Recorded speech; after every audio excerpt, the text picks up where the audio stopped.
Hi, my name is Sharina and I'm a visual artist. I'm 20 this year. I'm 21 this year actually, and I've lived in 10 countries. So you can kind of see how like my lifestyle, my background has shaped like and influenced like my style and just like my mentality in general. I think being of like multicultural background, like I have Thai blood, I have Indian blood, living in so many countries, it's really like brought a lot and it's really affected my art, I think, because I understand like social situations and different cultures.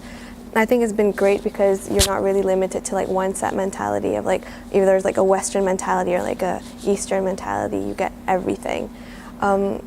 Yeah, I love London as like a backdrop for me to like really explore myself through like fashion, through my art, and I think it's like a great environment for an artist or like a young artist to like kind of discover themselves and explore like everything else that's out there.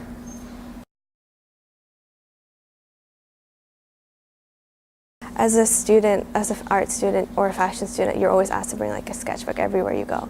I have a sketchbook that I just draw in. Like if I see someone that like looks cool, I'll sketch them, or if I hear something, or if I smell something, and I just jot everything down.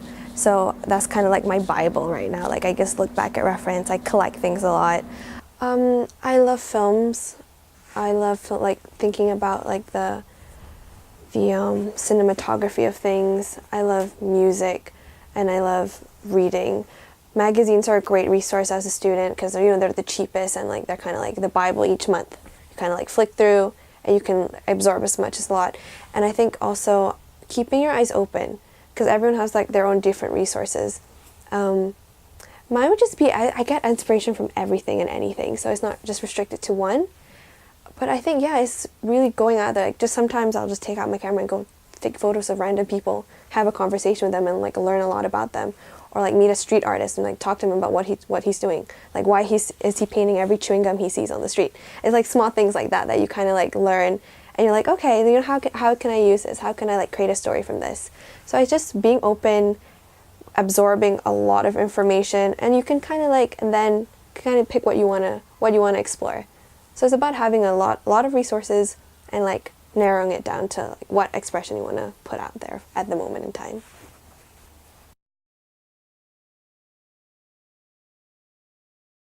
I used to live in East London last year for my foundation, and honestly, as dodgy as it is, it's a great place to be surrounded by creatives. I think it used to be like kind of like the bohemian area back in the day with all like the young struggling artists, the creatives, that's all where they were staying.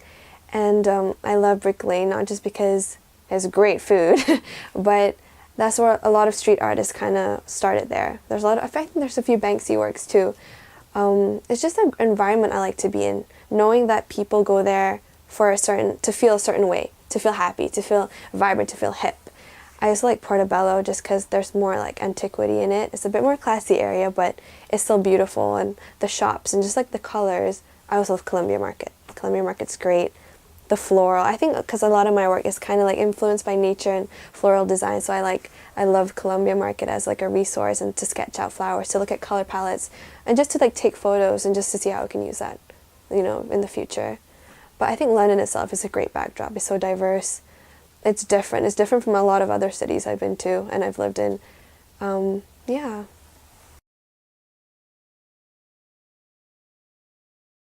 One of my biggest influence like from my photography was my dad.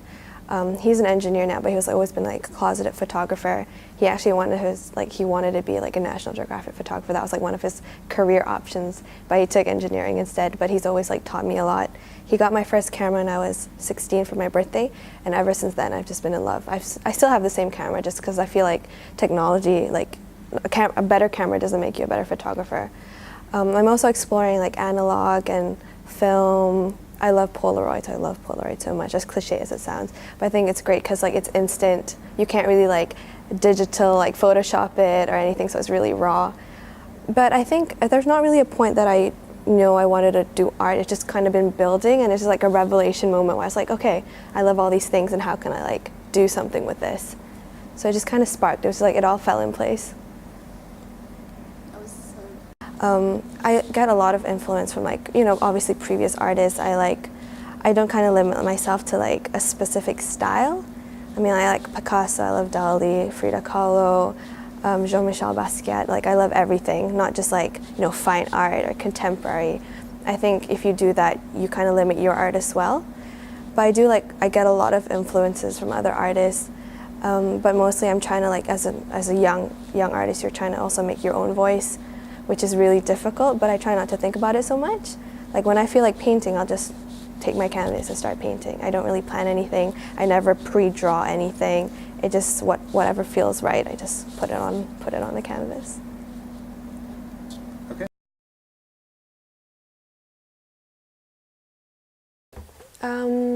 During my foundation, I had an amazing tutor. His name was Mandeep Ahira, and he really, like, pushed me to, like, way beyond my comfort zone, which is, like, I think really amazing, and I really appreciate it. He really wanted me to, I guess he saw, like, that I could do more than what I was doing, and he's always, like, telling me it wasn't good enough, like, what I was showing wasn't good. He's like, you can do better than this, and I was like, okay. So that really, like, challenged me, and I was like, a bit of ego. I was like, okay, I can do this, I can do better, I can impress him. And I did really well just because I really felt like I did really push outside my comfort zone.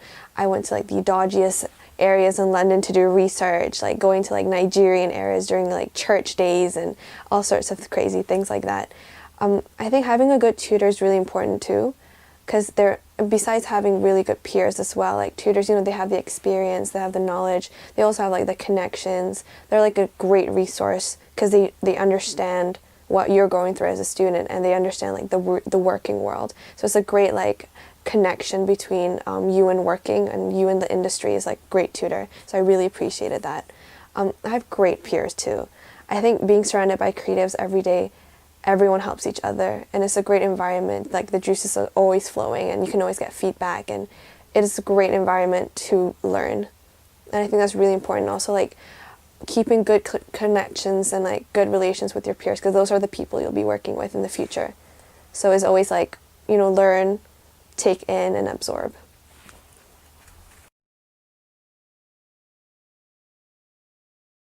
I think I've gotten, like, a really great response on my artwork, on, like, my photography. I was mentioned, like, one of my paintings were displayed at the Jazz Festival. I did a lot of freelance photography in Malaysia, actually, for, like, media agencies. I did some, like, lookbook shoots for, like, some models as well. But exposure-wise, I think you really need to embrace, like, technology and social medias now, because that's what it's all about. Like, that's the future, like Instagram and, like, Tumblr. You might think it's, like, quite mediocre platforms, but that's where, like, the masses are, and that's where it's, like, so accessible. Your work can be just accessed on, like, a phone, not even, you don't have to be on a laptop, anymore. And I think that's been great. I got, like, a few commissioned work just based on Instagram, like, people asking me to do some paintings and stuff. And also here, like, for the Malaysian Society, they've been asking me to, like, exhibit some paintings for, like, a showcase they're doing. So I think it's about finding the right opportunities and really embracing the social media as, like, an option for, like, people, for an audience.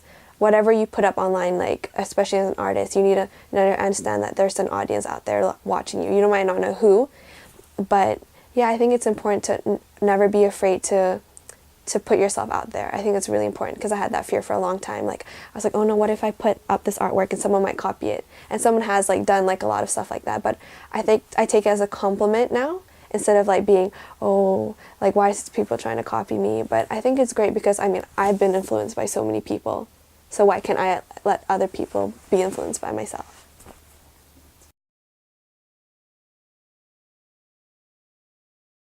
I'm in my first year of my degree, so I have a few more years to think about that. But I recently just actually got an internship at a company called A Number of Names, which is a creative media outlet.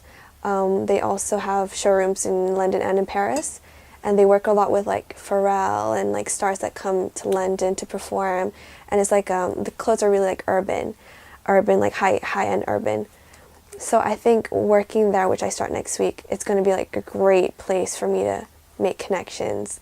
And I think you have to start off young. You can't be afraid to go into something without, like, with the fear of knowing, like, oh, I don't know how to do this, or I don't know how to socialize, I don't know how to do this. Like, for me, it's like, you just need to go out there and really, like, embrace the situation, be thrown in the deep end, and just, like, you need to learn how to swim, basically. I think media and art, it definitely has, like, a great a great future, because people are finally embracing that art is important, not just in like, not just fine art, but like urban art, street art, street photography. It's like a big movement now.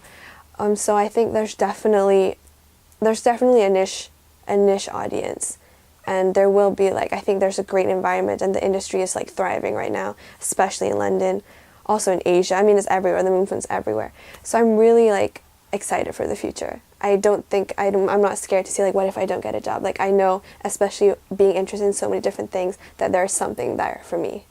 And ideally, I would like to be a creative director for, it doesn't really matter. It could be a magazine, it could be a brand, it could be a gallery.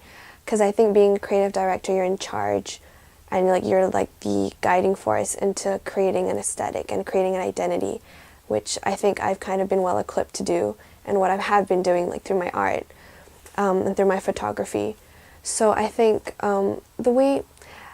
is really getting a lot of experience. That's how you can know like what you want to do, what you're good at, what you're not good at. So experience, I think, is my main, like I would push for people to get more experience. I push myself to get more experience independently through school. It's like always looking for an opportunity to work. I love working. I think I'm a workaholic in that sense, because although like you do learn a lot at school, you don't know as much as when you're actually working with the people, like face to face, hand to hand, like in the industry.